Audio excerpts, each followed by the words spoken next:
settle into your spine. This is the sleep of your soul, disrupted.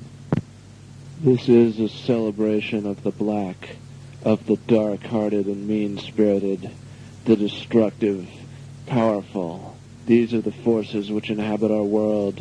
Like some insane virus, they've come to eat us, taking us over and leaving the brain replaced with regulatory mechanism.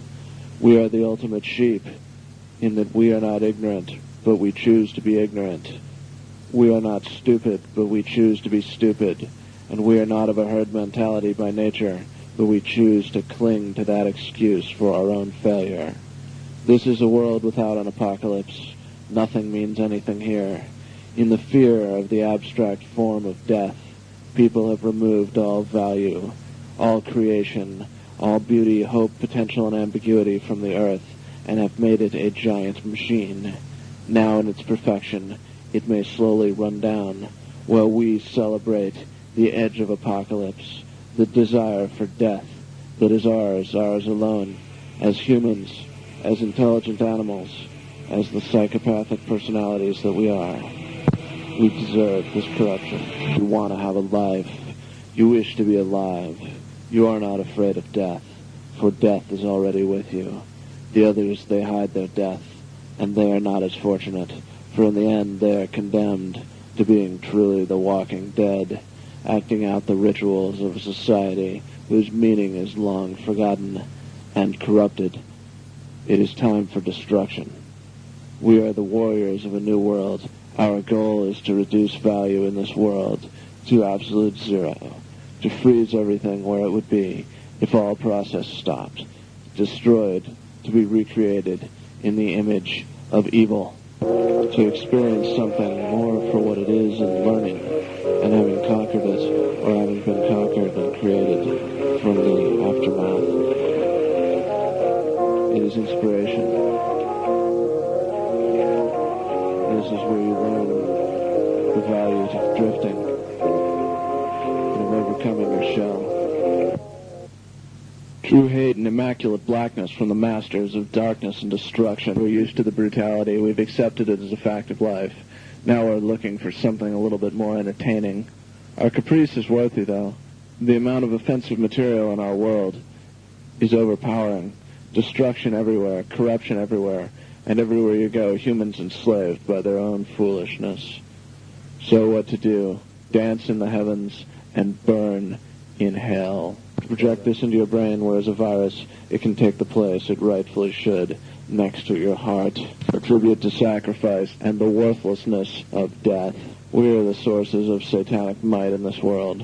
We are here to crush that which rises to control. Well, it seems to me the world's in decay.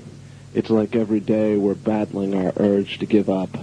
We can see how bad things are, and we're scared by that, but what scares us even more is that we sense it's something in our psychological makeup that makes them bad, that there's no escape from our hopelessness, and that the disease that created these problems, no matter where we look, will always be, because it is part of us.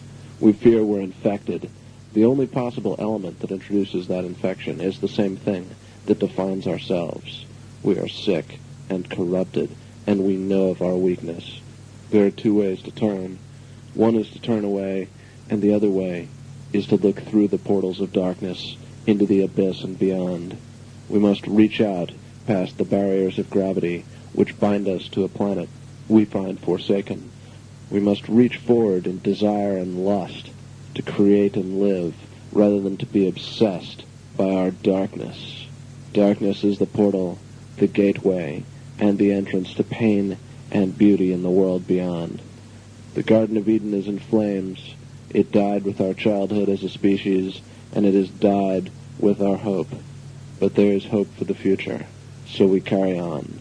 Unholy spirits, we've built ourselves quite a cage, a trellis of cages, a technology we must maintain, a society based on morality we must assiduously bow to, and most of all, a series of logical contradictions in our daily perceptions, which keep us forever chasing ourselves, our own tails, through loops of our own making. In this world of illusion, it has come time to peel back the eyelids we've permanently stitched shut, and to look wide-eyed at the specter of death. If you have a soul or a heart you value, Cast it aside now before I tear it open. This is the forum of sacrifice, where all things that are held dear in a material world are put to the knife. All that is function and fabric of control, soon eroded, is destroyed. Our spirits combined are lifted to desecrate all that takes itself too seriously to be replicated in laughter. We are here after the taboo, after the sacred cow, after the social rule. We are the people to overturn your empire. Soon you too will respond to us. This current time is a curse of inarticulation. We the people are baffled by our own array of choices and the information overwashing us in overabundance of irrelevance. We're finding that our lives, as quickly as they are spent, mean less, and less is given in exchange for every year passed to the great reaper under the earth, who takes all of our souls when we die, that is to say, removes our uniqueness from the universe. It's a scary thing to be a human being, and we are shocked without words in the face of it. There's a darkness that we share underneath our existence of happiness and diligence. Our work distracts us. Our legacy is consumption. But we do not wish to get distracted by the face of mortality. After death, however, comes something beyond a clinging to life as a material manifestation of the brains of an omnipotent God. It is not time to fight with the language of ownership. It is time to look to the past and postulate the future, and rendering ourselves an example of each possible outcome and turnover, we find we are able to create a brand new existence. Pure black art is here to reduce the dependence of society, the corrosion of need and asserted authority.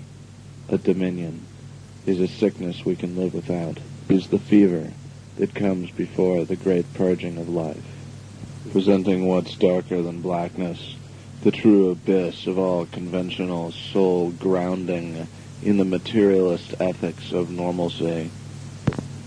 Sometimes there is an artist or process so enigmatic that it needs no introduction. It always needs a preface, for it stands beyond the bounds of normalcy, and as such is not categorized in a safe, definable obligation to a certain material existence. It is unknown.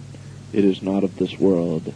We have not yet nailed it down with the same forces we use to slow everything in our lives. Raw and free, lawless and wild, it can corrupt us.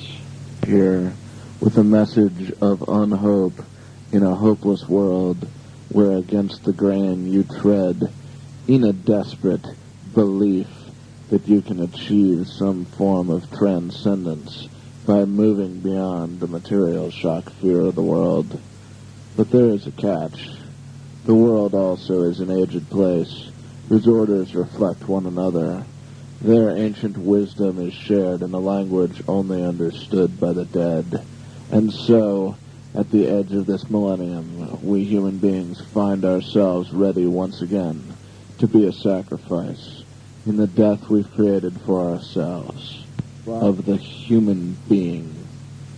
After this, the soul is dead, and the process is over all.